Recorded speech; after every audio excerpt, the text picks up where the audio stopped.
Su Qing's novel Beauty on the Crossroad. Original text 5. My family. I have said too much about my sister. Now let me talk about myself. My life is really like a 4-part history. I don't know where to start. Let me first talk about my family situation. I am from City 8. There is a Yuanyang Lake in Sitia, and my family lives in western Hunan. In addition to my sister and me, I have a mother in my family. I don't know dad. When I know there are still people in the world called dad, I no longer have a dad. It would be a pity not to have him, because I have heard many bad legends about him unintentionally. He once exchanged my mother's jewelry so that he could graduate from college. After graduation, he got a better job in a government agency, socializing, eating fine wine, and falling passionately in love with a prostitute. From then on, he abandoned my mother. It's in the back of my head. He was still suffering from the disease when he died. Thank God, because the couple had been separated for a long time.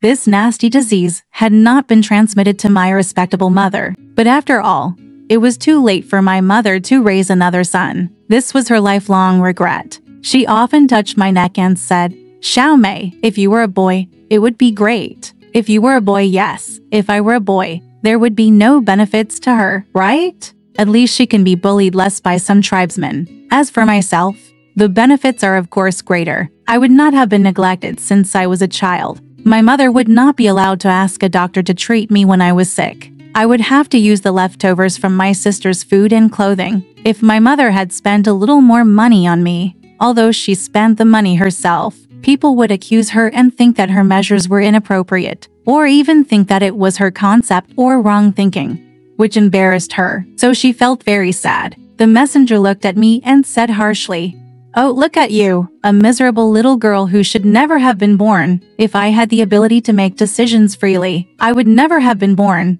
What's the point of being a woman in this world? I have hated it since I was a child. If I cannot transform society in the future, I will do everything possible to destroy it. My sister is better than me. She is the first girl. According to ancient legends, a girl born in the first birth is easy to raise. When she is raised, she can be used to carry her younger brother. She will not be useless at all. Therefore, although everyone does not value her, they do not dislike her or hate her. But what about me? But I am a person who shouldn't be here. My birth seems to have taken away my brother's right to be born, and I am an ignorant preemptor. After I came here by mistake, they gave my mother a lot of humiliation.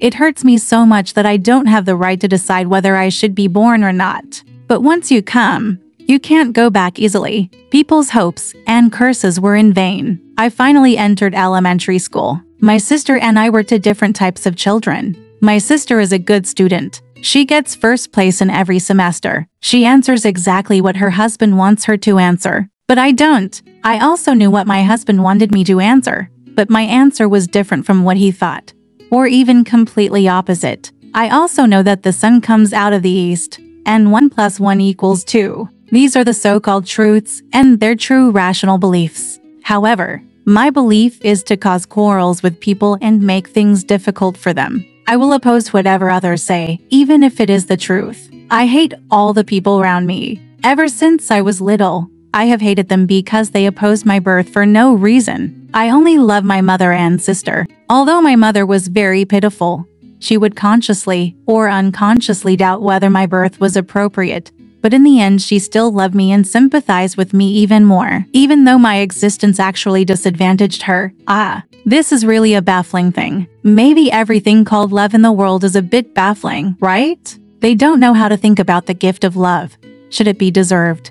Or is it worth it? Etc. I lived at home with no good food, no good clothes, and naturally no good things to play with.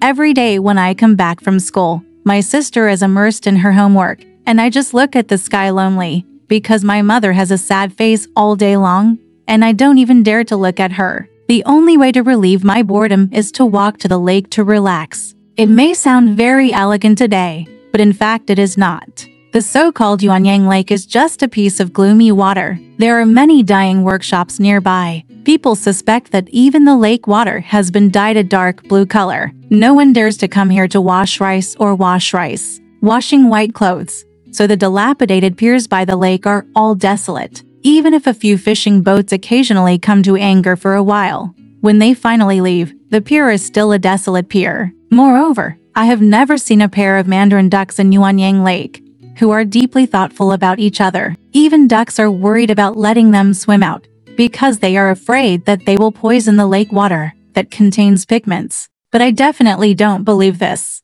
Look!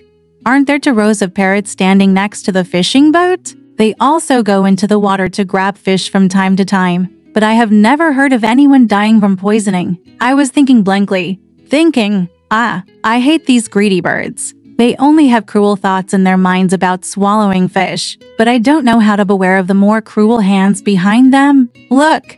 Their eyes are staring at the lake. It is the germination of greed, the revelation of murderous intention, and the beginning of a shameless battle. I don't want to look down anymore. I hope they can appreciate this ignorant bird. Is this a beautiful lake? Even human beings, who are the spirits of all things, do not love this abundant autumn water. Although there are a few willow trees by the lake, the people in city are never willing to regard it as a scenic spot. A common place for people to visit is Zhongshan Park, which was one of the benevolent policies established by the local government on the day of the successful northern expedition. Their political achievement is to slightly repair the old Korakuen garden and build a Sun Yat-sen Memorial Hall not far from the entrance. It has big red pillars and colorful oil walls, and a portrait of the Prime Minister is hung in the middle. This completes the majestic and great palace-style building. Unless people don't know, the fence around the park is painted with thick black asphalt,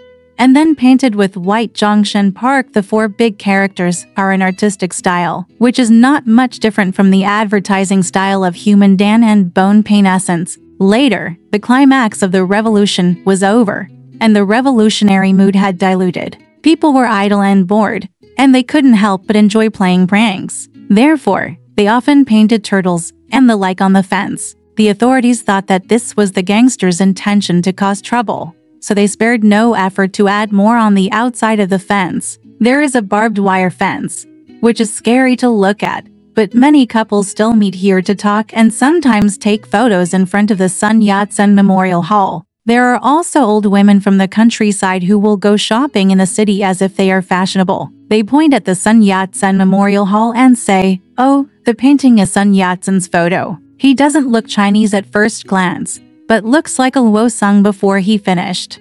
He saw a soldier with a sallow complexion and a thin military uniform coming from behind, and he hurriedly kept silent. People from city are still people from city. They are thrifty and hardworking.